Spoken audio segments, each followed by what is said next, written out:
Okay, so let's talk about the cabinet I'm using.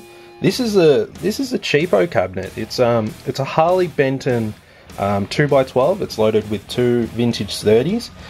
Vintage 30s are the same speakers that you'll find in the Mesa cabs and the good Orange cabs and good Marshall cabs and stuff like that. So they're really high quality speakers.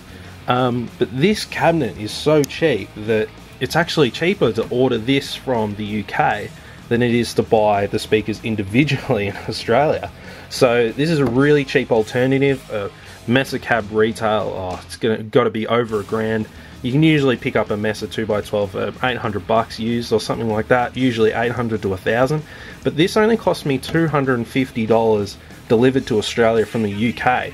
It's probably a little bit more expensive now. I've had it a couple of years, but it's a very, very nice cab, and I really like it, and it barely cost anything. One day I'd love to upgrade to a Mesa cab, but this was really good, and I really didn't have the money to buy a Mesa or Orange cab at the time, and this is a really good alternative. Right now I have it standing on its side.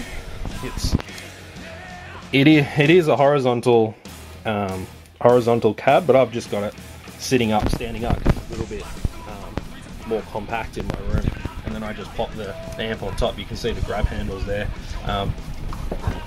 and it's made out of plywood, which is good. It's not MDF or some like crappy pine or something like that, so it's still sturdy and still great. And I do move it around. You see there's a few marks and stuff like that in it, but it's pretty damn good.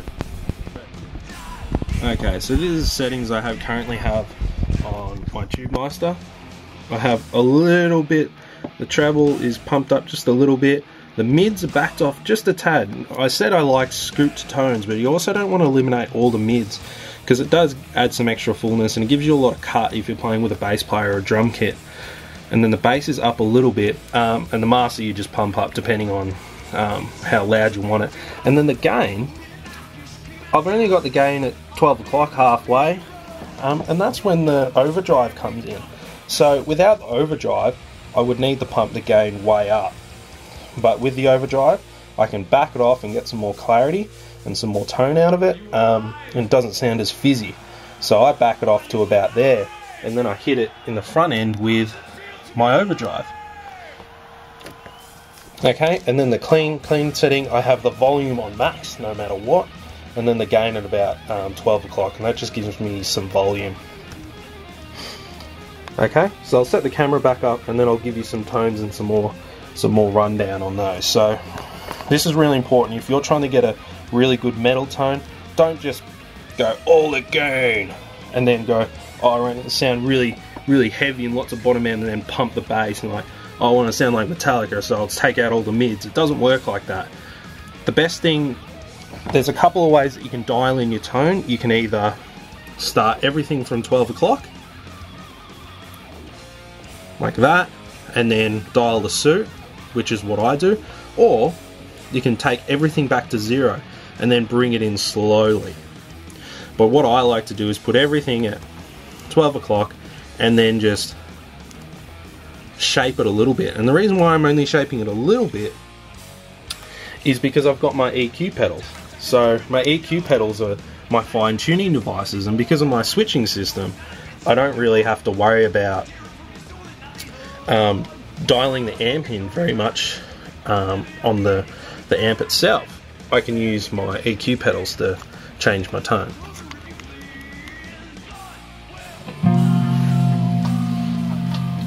Okay, so the guitar I'm using is a vintage 1984 Gibson Explorer, and it's got an unknown pickup in the bridge. I don't know what it is. I tried to find out. It's not a Seymour Duncan or a Damasio pickup or anything like that, and then there's a Gibson Dirty Finger in the neck. Okay, so I'll just run through some of the sounds. At the moment I'm on the neck pickup, and I'm on the clean channel of the Hughes and Kettner, and then I have the EQ, the chorus and the delay all on at the moment.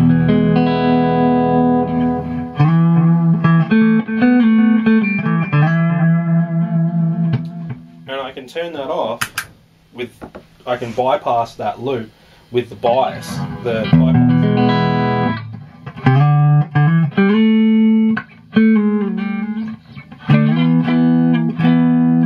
So then I get no chorus, I get no delay.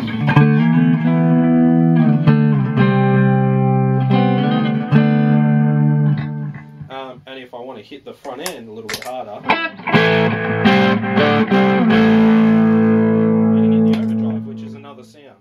Okay, so I actually kind of like the sound of it without the chorus, the delay.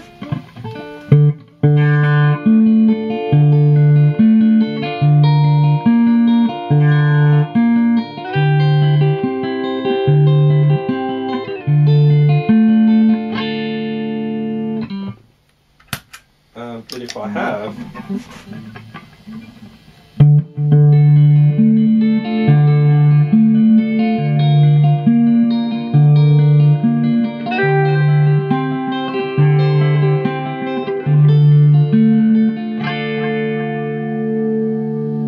okay, alright, so I'll demonstrate the switch here.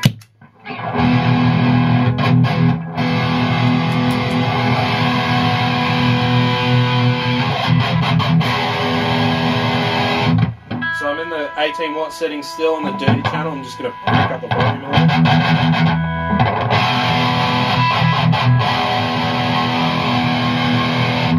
I'll show you the difference in volume and tone when you switch the power slope. So this is 18.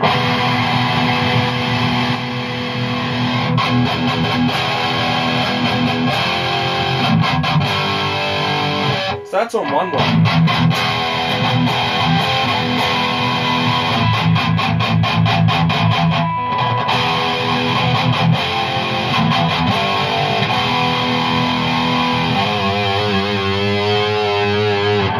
Okay, I'll show you the foot switch. So dirty channel, so I've got the delay and the EQ in one.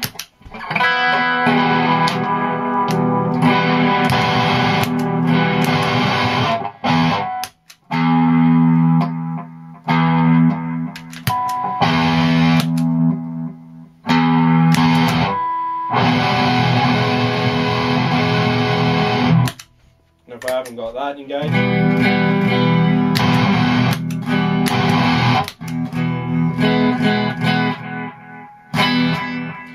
and you can tell that there's a difference there because of the delay. Listen to delay on the clean. Or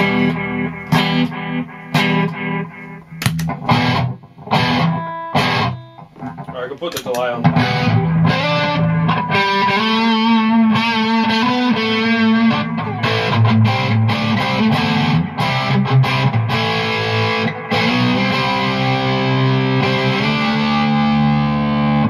Okay. I'm going to show you what the overdrive does.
So as you can see, I get quite a variety of sounds out of the setup that I have, and it's just off a 2-channel tube amp head. And the EQs play a big part. I haven't really tweaked the settings on the clean channel EQ. I've got to go in and fiddle with that a little bit more. But an EQ and a boost is a really good way of getting a nice distorted sound from your head without having to crank the volume.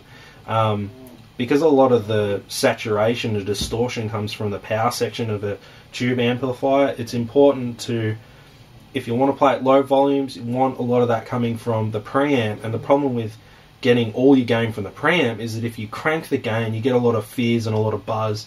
And this is a pretty fizzy amp as it is, you can probably hear it. But by using the overdrive, I can hit the front end of the amp a little bit harder, but only with the signal. So I'm not giving it a distorted signal to distort even more and get more fizz. I can back off, get rid of some of the fizz, and still hit it quite hard, and then that cascades into the power amp. So this is just in the 1 watt setting, so it's pretty quiet. It's what you would call bedroom levels, but I could crank it really, really loud, and then the sound would change more as the power amp setting comes in.